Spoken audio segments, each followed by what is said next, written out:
हरे कृष्णा। आप सभी को दीपावली की हार्दिक शुभकामनाएं।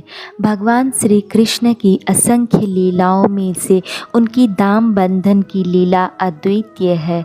यह विशेष लीला तब हुई थी जब भगवान 3 वर्ष 4 महीने की आयु से पूर्व गोकुल महावन में थे।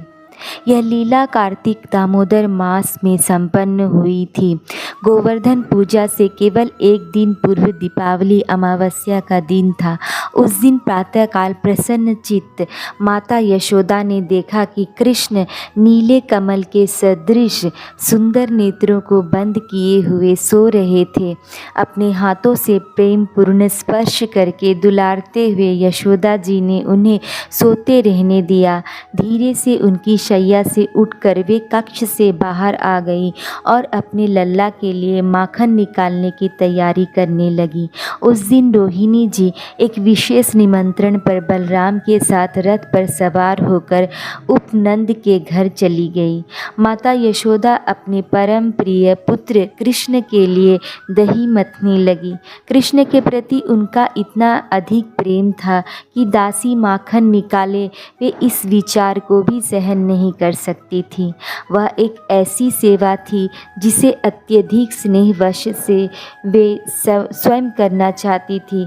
वह सोच रही थी, मेरा पुत्र सदैव अन्य गोपियों के घरों से माखन चुराता है। मुझे इतना अधिक स्वादिष्ट माखन बनाना चाहिए कि अपने घर का माखन खाने के पश्चात वह माखन चुराना निश्चित रूप से छोड़ दे। यदि मेरे माखन का स्वाद उत्तम होगा तो अन्य घरों का माखन उसे बेस्वाद लगेगा। माता यशोदा स्वयं मक्खन बनाना चाहती थी। तीसरा कारण यह भी था कि वह अपने अत्यंत प्रिय बालक के कल्याण हेतु इसे भगवान नारायण को भी अर्पित कर सके। जब माता यशोदा आंगन में मक्खन निकाल रही थी तब वह कृष्ण के सुंदर मुख को नहीं देख पा रही थी। उस विरह भाव को कम करने हेतु माता यशोदा कृष्ण की विभिन्न लीलाओं का चिंतन कर रही थी तथा कृष्ण द्वारा पूर्व प्रदर्शित लीलाओं का वर्णन करते हुए मधुर गीतों का गान कर रही थी। दही मथते समय उनके कर्ण कुंडल हिलने लगे तथा मधुर स्वर में छन छनाने लगे। फिर उनकी पायल तथा कमर के चारों ओर बंधी सुनहरी कमरबंद भी सुंदर सुरीली ध्वनि उत्पन्न करके उसी स्वर में सम्मिलित हो गई। ऐसा प्रतीत हो रहा था जैसे कोई कुशल करताल वादक करताल बजा रहा हो। जब वे दही मथ रही थी तब उनकी मथनी एक निपुण मृदंग वादक के सदृश धड़र धड़र धड़र उत्पन्न करती हुई चलने लगी। इस प्रकार से जब माता यशोदा कृष्ण की यशप्रद बाल लीलाओं का गान करती रहती तब पूर्ण संगीतमय वातावरण उनके साथ में रहता। जब वे अत्यधिक प्रेम एवं स्नेह सहित कृष्ण के लिए मक्खन निकाल रही थीं उस समय बहुत सुंदर लग रही थीं। वे सुभ्रू यानी वे सुंदर भौं वाली थीं। पृथु कटी तटे का अर्थ है कि उनकी कमर चौड़ी थी। वे अत्सी वृक्ष के धागे से तैयार किए गए वस्त्र से बनी अत्यधिक महीन बुनी हुई पीला साड़ी पहनी थी। अपनी कमर के चारों ओर वे मेखला वस्त्र धारण किए हुए थी। उनकी कलाइयों के कंगन इधर उधर हिल डुल रहे थे। मक्खन निकालने में परिश्रम करने के कारण पसीने रूपी मोती उनके मुखमंडल को सुशोभित कर रहे थे और उनके बालों से मालती के फूल भूमि पर गिर रहे थे। इस प्रकार से वे निर्ममंथ दही मथ रही थी। जब माता यशोदा इस प्रकार से दही मथने में व्यस्त थी तब कृष्ण नींद से जग गए। उस दिन कृष्ण सामान्य समय से थोड़ा जल्दी जग गए। वे अपनी माता को ढूंढने लगे और सोचने लगे, माँ यहाँ मेरे साथ मेरी शैया पर क्यों नहीं है।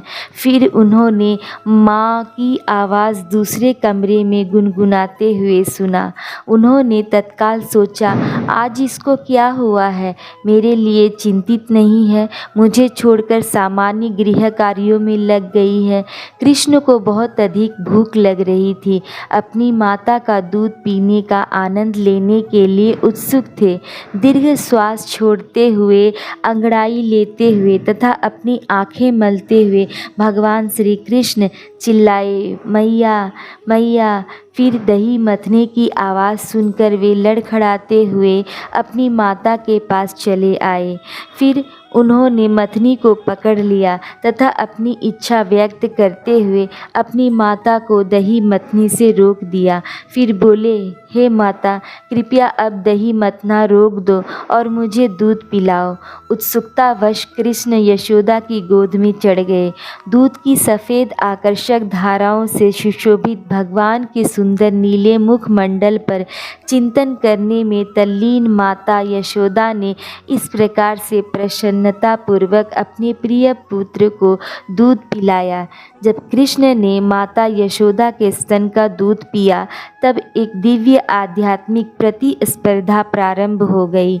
दिव्य प्रेम के आदान प्रदान के कारण न कृष्ण का उदर संतुष्ट हो रहा था, न माता यशोदा के स्तन का दूध बहना रुक रहा था। इस प्रकार से वे पुनः पूर्णतः तल्लीन होकर बहुत देर तक उन्हें निरंतर दूध पिलाती रहीं। उन्हें समय का भान न रहा। वहीं निकट में दूध गर्म हो रहा था। माता यशोदा को अचानक अनुभूति हुई कि दूध उफन रहा है और उबलकर बाहर आग में गिरने वाला है। बहुमूल्य दूध को अग्नि में गिरने से बचाने की इच्छा से माता यशोदा ने कृष्ण को जमीन पर उतार दिया और शीघ्रता से अंगीठी की ओर दौड़ी। क्योंकि यशोदा कृष्ण से इतना अधिक प्रेम करती थी कि नंद महाराज के पास 9 लाख गायें थीं। उन्हीं गायों के झुंड में से विशेष गायों का चयन करती और स्वयं उनकी देखभाल करती, उन्हें उत्तम घास खिलाती, जिससे कि वे गायें अत्यधिक मधुर दूध दे सके। यशोदा स्वयं उन गायों का दूध दूहती और कृष्ण को पिलाने के लिए ध्यानपूर्वक दूध को उबालती। उनको यही चिंता थी कि यदि यह दूध बाहर गिरकर बेकार हो गया तो मेरे परम प्रिय कृष्ण क्या पिएंगे। कृष्ण सेवा के इस उच्च सिद्धांत को मन में रखते हुए माता यशोदा ने कृष्ण को अपनी गोद से ज़मीन पर उतारने का कठिन निर्णय लिया। जब वे अंगीठी से दूध उतारने के लिए दौड़ी तो वह दूध फर्श पर फैल गया। दूध का उबलकर पात्र से बाहर बहने तथा अग्नि में गिरने के कारण का वर्णन हमारे आचार्य निम्नलिखित प्रकार से किया है। वह कारण ये है कि दूध अत्यधिक ताप के कारण उफन कर बाहर गिर गया, परंतु आंतरिक कारण यह है कि अंगीठी पर रखा दूध भगवान कृष्ण को माता यशोदा का दूध पीते हुए देख रहा था। दूध अत्यंत चिंतित हो गया। यदि भगवान अपनी माता का दूध बहुत अधिक मात्रा में पी लेते हैं तब मेरा क्या होगा? मेरे जीवन का क्या उपयोग है? यदि मैं भगवान की सेवा नहीं कर सकता तो बेहतर होगा कि मैं आत्महत्या कर लूं। अपने मन में ऐसे विचार लाते हुए दूध उबलकर पात्र से बाहर बहने लगा तथा आत्महत्या करने के लिए अग्नि में प्रवेश करने लगा। परंतु उसे बाद में यह लगा कि मैंने माता यशोदा और कृष्ण के प्रेम के आदान प्रदान में बाधा डालकर बहुत बड़ा अपराध कर दिया है। जब अपनी माता द्वारा कृष्ण भूमि पर छोड़ दिए गए, जो अभी पूर्णतः संतुष्ट नहीं हुए थे, असंतुष्टि की इस अवस्था में वे अत्यधिक क्रोधित हो गए। उनके श्वेत चंद्र सदृश दांत उनके होठों को दबा लिए। चकोर पक्षी जैसे उनके नेत्र अश्रुओं से भर गए। अपने दोनों कर कमलों द्वारा अपनी शक्ति का प्रदर्शन करते हुए उन्होंने दही का पात्र तोड़ दिया। अपनी माता के रोष से बचने के लिए अपराध के स्थान को शीघ्रतापूर्वक छोड़ा और छुपने के लिए एकांत कक्ष में भाग गए। कृष्ण ने गोदाम में प्रविष्ट होने के लिए कुशलतापूर्वक दरवाजे की छिटकनी को खोला। फिर वे छत से लटके मक्खन के पात्र तक पहुँचने के लिए एक लकड़ी के उखल पर चढ़ गए। बासी माखन को बंदरों को खिलाते हुए स्वयं खाने लगे। पात्र से बाहर गिरते हुए दूध को शांत करने के पश्चात माता यशोदा उस स्थान पर वापस लौट आई जहाँ पर वे मक्खन बना रही थी। आश्चर्यचकित होकर उन्होंने देखा कि पात्र टूटा पड़ा है और उसके अंदर का दही फर्श पर गिरकर चारों ओर बिखर गया है। वे आसानी से समझ गईं कि ये काम उनके पुत्र कृष्ण के अतिरिक्त अन्य किसी का नहीं हो सकता। तभी आकाश से आवाज़ आई, शिशु मधुमक्खी अत्यंत प्यासी होने के कारण मधु से तृप्त नहीं हुई, अतः उसने कमल की कली को तोड़ डाला। कमल को तोड़ने पर उसमें से शहद के बिना अन्य पदार्थों का बाहर बहते हुए देखकर मधुमक्खी अन्य कमल पर चली गई तथा उससे मधु प्राप्त कर लिया।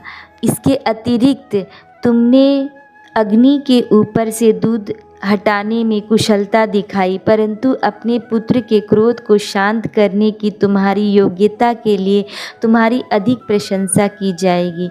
यह सुनकर यशोदा जी मुस्कुराईं और जब उन्होंने कृष्ण के दही वाले पद चिन्हों को देखा जो उनसे बचकर निकल जाने की दिशा को सूचित कर रहे थे, माता यशोदा बहुत सतर्कता के साथ बिना आवाज़ किए हुए बहुत धीरे धीरे चुपचाप कृष्ण के पास पहुंची। इस प्रकार यशोदा जी अचानक कृष्ण के समक्ष प्रकट हो गईं। अपनी माता के हाथ में छड़ी देखकर कृष्ण को आभास हो गया था कि स्थिति अत्यंत गंभीर है, क्योंकि इससे पहले यशोदा जी कभी भी हाथ में छड़ी लिए हुए उनके सामने नहीं आई थी। जैसे ही उन्हें स्थिति की अनुभूति हुई, वे तत्काल उखल के ऊपर से कूदे और भागना शुरू कर दिया। एक प्रसिद्ध कहावत है कि चोर के 100 आँखें होती हैं, जबकि संपत्ति के मालिक के केवल 2 ही आँख होते हैं। कृष्ण महल के मुख्य द्वार की ओर दौड़े, जहाँ 2 अर्जुन के वृक्ष खड़े हुए थे। वे सोच रहे थे, यदि माता मुझे घर के अंदर पकड़ेगी तो मुझे अवश्य दंड देगी, परंतु यदि मैं बाहर चला जाऊंगा तो सुरक्षित रहूंगा, क्योंकि वह आम जनता के समक्ष तो मुझे दंड देगी नहीं। जब माता यशोदा कृष्ण के पीछे भाग रही थी तो उनके बाल शिथिल पड़ गए थे और उनमें लगे फूल उनके पीछे पीछे गिर रहे थे। कृष्ण का पीछा करते हुए वे चिल्लाई, चोरों के राजा, तुम कहाँ जा रहे हो? जब कृष्ण अपनी माता से भयभीत होकर भाग रहे थे तब उनका सौंदर्य अस्पष्ट रूप से मुस्कुराने तथा रोने के कारण और अधिक बढ़ गया था। कई बार माता यशोदा कृष्ण को लगभग पकड़ने की स्थिति में होती, परंतु झपट कर पूरी तरह से पकड़ने में चूक जाती। एक स्थान पर कृष्ण ने पीछे मुड़कर माता को देखना चाहा।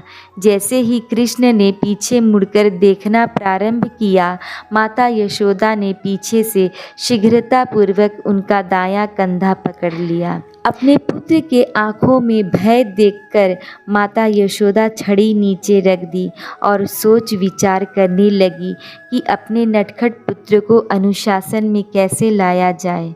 अपने अगाध वात्सल्य प्रेम भाव के कारण उन्हें अपने पुत्र के ऐश्वर्य का किंचित भी ज्ञान न था।